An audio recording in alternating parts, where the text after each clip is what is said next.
ने क्रिकेट के सेगमेंट की जानिब कराची टेस्ट का तीसरे दिन का खेल जारी है। ताज़ा तरीन इत्तला आती है कि 176 बना लिए 3 विकेटों के नुकसान पे। लेकिन जिस तरीके से ये गेम चल रहा है इस पर ज़रा बात कर लेते हैं। Senior sports analyst and journalist Mirza Iqbal Baig हमारे साथ मौजूद हैं। मिर्ज़ा भाई अस्सलाम वालेकुम, गुड मॉर्निंग। और मैं देख रहा हूँ शकील सऊद जो है वो सेंचुरी मुकम्मल करने वाले हैं। बॉल्स की सेंचुरी मुकम्मल करने वाले हैं वो। मेरे ख्याल से शायद रिक्वायरमेंट थी या फिर नहीं थी। Is he too much in his shells Mirza भाई? बहुत बहुत शुक्रिया। सुबह बखैर फैसल आपको।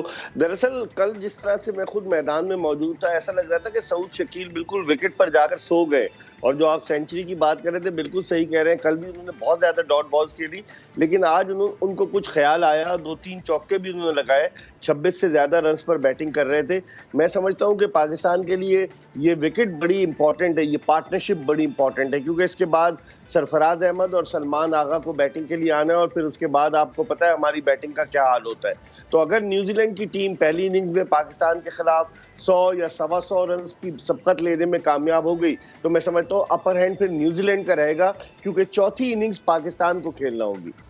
एग्जैक्टली लेकिन जब तक ये इनिंग्स जब तक आगे बढ़ेगी तब तो हम बात करेंगे ही। मिर्ज़ा भाई एक बात बताएं ज़रा कि टेस्ट मैच में रनआउट कौन होता है?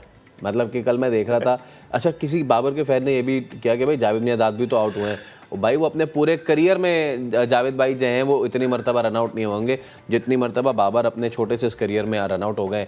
कल के उस रनआउट के बारे में क्या कहेंगे, क्या हुआ? और उसके बाद एक कहानी तो ये कि रनआउट हुए, दूसरा ये कि इमाम जो अपने कैप्टन को ही जो है वो डांट लगा रहे हैं। क्या कमाल सीन था यार, क्या कमाल सीन था। आपने इमाम की बात की। 2018 में जब आयरलैंड के खिलाफ डबलिन में इमामुल हक ने अपने करियर का पहला टेस्ट मैच खेला था, तो उस टेस्ट मैच की सेकंड इनिंग्स में भी बाबर आजम को उन्होंने रन आउट कराया था। दिलचस्प बात ये, और ये दूसरा मौका है कि जब इमामुल हक और बाबर आजम के दरमियान गलतफहमी हुई, बाबर आजम जो है वो भागते हुए चले गए। और होता ये है कि मतलब कॉल्स आती हैं, तीसरा रन तो इमामुल हक भी थोड़ा सा 2 कदम आगे निकले, अगर आप फैसल रिप्ले देखें, और फिर उसके बाद वो वापस चले गए। लेकिन बाबर इतनी तेजी से आगे की तरफ बढ़े कि वापसी का कोई रास्ता नहीं था। तो मेरे ख्याल में इस तरह की क्रिकेट में ये होता है। आपको याद होगा अबू धाबी में अजहर अली जिस अंदाज से रन आउट हुए थे न्यूजीलैंड के खिलाफ ही। तो बहुत सारी चीजें ऐसी होती हैं, लेकिन अंडरस्टैंडिंग अच्छी होनी चाहिए। बाबर दरअसल लगता यही है कि अब सारा बोझ उन्होंने अपने कंधों पे ले लिया है, और वो समझते हैं हर कुछ मैं करूंगा।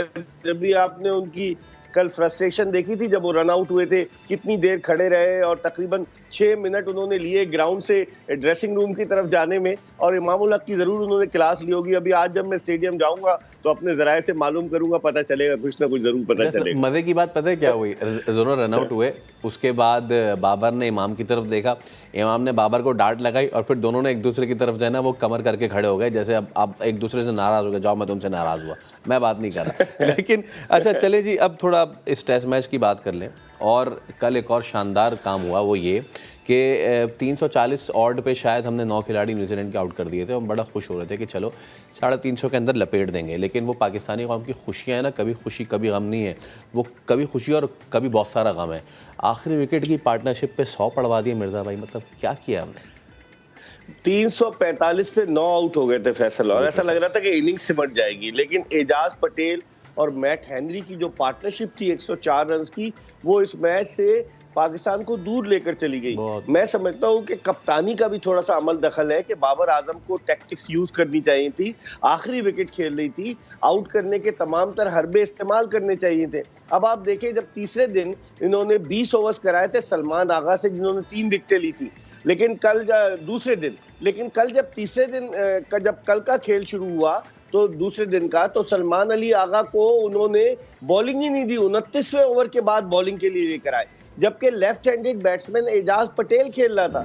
तो मेरी समझ में नहीं आता कप्तानी पे अभी वाकई में बाबर आजम को फैसल बहुत कुछ सीखना होगा। नो डाउट इस वक्त वो दुनिया के बेहतरीन बैट्समैनों में से एक है, लेकिन कप्तानी उनकी जो है उस पर एक सवालिया निशान है। मिर्ज़ा भाई चले, ये तो बहुत बात की बात है क्योंकि ये आखिरी टेस्ट मैच है, इसके बाद तो टेस्ट मैच बड़े अरसे बाद आएगा। कोई तब्दीली जुलाई में है? हाँ, तब्दीली की कोई खबरें हैं कोई अंदर की? अगर आप मुझे सिर्फ हिंट दे दें। नहीं नहीं, ऐसी कोई अभी नहीं? अभी फिलहाल कोई इत्तलात नहीं है। अभी सेठी साहब जरा टेक ओवर करें, कंप्लीटली चार्ज लें।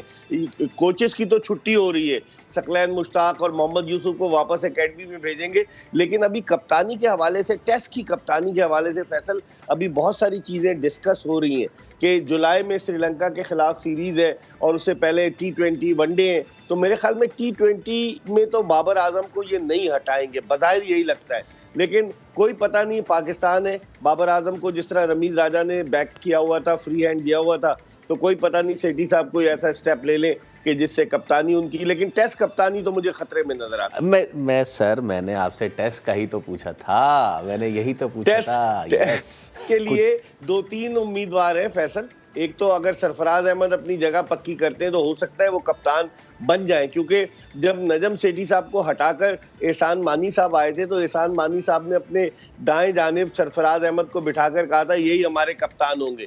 और फिर सरफराज ने जो टॉस जीत कर जिस अंदाज से भारत को पहले बैटिंग करा दी थी 2019 के वर्ल्ड कप के अहम मैच में मैनचेस्टर में, तो उस पे उस वक्त के वजीर आजम इमरान खान बड़े चिरागपा हुए थे। उन्होंने कहा मैंने जो हिदायत की थी उस पर अमल नहीं किया गया, और बज़ाहिर यही लगता है कि उसी वजह से सरफराज अहमद को कप्तानी से हटा दिया गया था। और अब वो कामयाब कप्तान थे, तो अब सेठी साहब आए हैं तो कहते हैं ना कि बुग़्ज़ माविया में कुछ भी हो सकता है। यानी कि आप थोड़ा हिंट दे गए ना, ठीक है ठीक है। अच्छा, वैसे मिर्ज़ा भाई, हम टेस्ट चैंपियनशिप तो हमारी तकरीबन ऑफ हो ही गई है, और किसी छोटे फॉर्मेट में तो हम कहीं से बारिश, कोई नैदरलैंड सपोर्ट, कोई इधर उधर हो जाए, इसमें तो नहीं हो सकता कोई, मतलब कि हम तो मतलब कि टेस्ट चैंपियनशिप तो भूल जाएं मिर्ज़ा भाई। बिल्कुल, अब तो टेस्ट चैंपियनशिप की हम उस दौर से बाहर हो गए हैं जिसमें हम फाइनल के लिए क्वालिफाई कर सकते थे।